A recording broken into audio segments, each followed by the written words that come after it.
గోదావరిఖని ప్రభుత్వ general hospital కు NTPC యాజమాన్యం కేటాయించిన అంబులెన్స్ ను గురువారం ఎమ్మెల్యే రాజ్ ఠాకూర్ ప్రారంభించారు.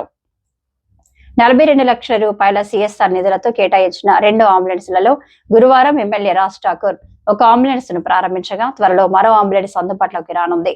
ఈ సందర్భంగా ఎమ్మెల్యే మాట్లాడుతూ పారిశ్రామిక ప్రాంత ప్రజలు ఎలాంటి ఇబ్బందులకు గురి కాకుండా క్రిటికల్ కేర్ వైద్య సదుపాయం నూతన అంబులెన్స్ సౌకర్యార్థం కల్పించినట్లు తెలిపారు. ఏ ఒక్క వ్యక్తి కూడా గుండెకు సంబంధించిన ఇబ్బందులు పడకుండా ఇక్కడే కార్డియాలజీ నెలకొల్పామని చెప్పారు. పారిశ్రామిక ప్రాంత ప్రజలు ఈ వైద్య సౌకర్యాలను వినియోగించుకోవాలని కోరారు. నియోజకవర్గంలో అద్భుతమైన ఒక వైద్య కేంద్రంగా చేసే కార్యక్రమంలో భాగంగా మొన్న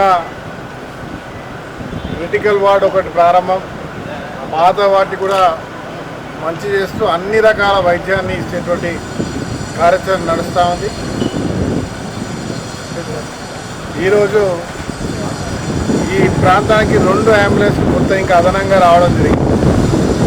ఎమర్జెన్సీలో పెద్దపల్లిలో లేదని చెప్పి ఒకటి అక్కడ వాడుతూ ఉన్నారు, కానీ అది కూడా రామగుండానికి సంబంధించిందే. ఇంకోటి ఈరోజు ప్రారంభం చేశాం. అదే మాదిరిగా త్వరలో రాష్ట్ర ముఖ్యమంత్రి గారు, డిప్యూటీ చీఫ్ మినిస్టర్ గారు బట్టి విక్రమార్క గారుతో పాటు అందరు మినిస్టర్లతో ఓ రోజు ఈ హాస్పిటల్ కార్యక్రమానికి తీసుకురావడం జరుగుతుంది. ఉత్తర తెలంగాణలో బొగ్గుగని ప్రాంతంలో అనేక మంది సరైనటువంటి వైద్యం అందక చాలామంది బంధువులు మధ్య మార్గంలో చనిపోయినారు. గుండెపోటుతోటి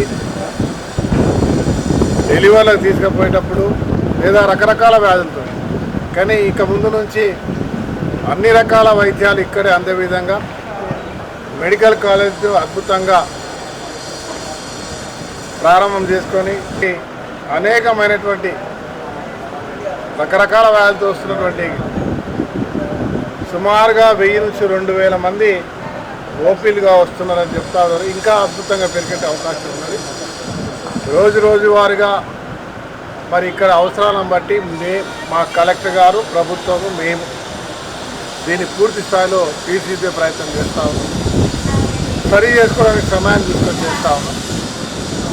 ప్రతి ఒక్కరిని కూడా ఇంతలో ఈ కార్డియాక్ సెంటర్ క్యాత్ ల్యాబ్ని కూడా ప్రారంభం చేశాం సుమారు 50 కోట్లతో. ఈ కార్యక్రమంలో నగర మేయర్ మహంకాళ స్వామి, కాంగ్రెస్ పార్టీ నాయకులు, హాస్పిటల్స్ సిబ్బంది తదితరులు పాల్గొన్నారు.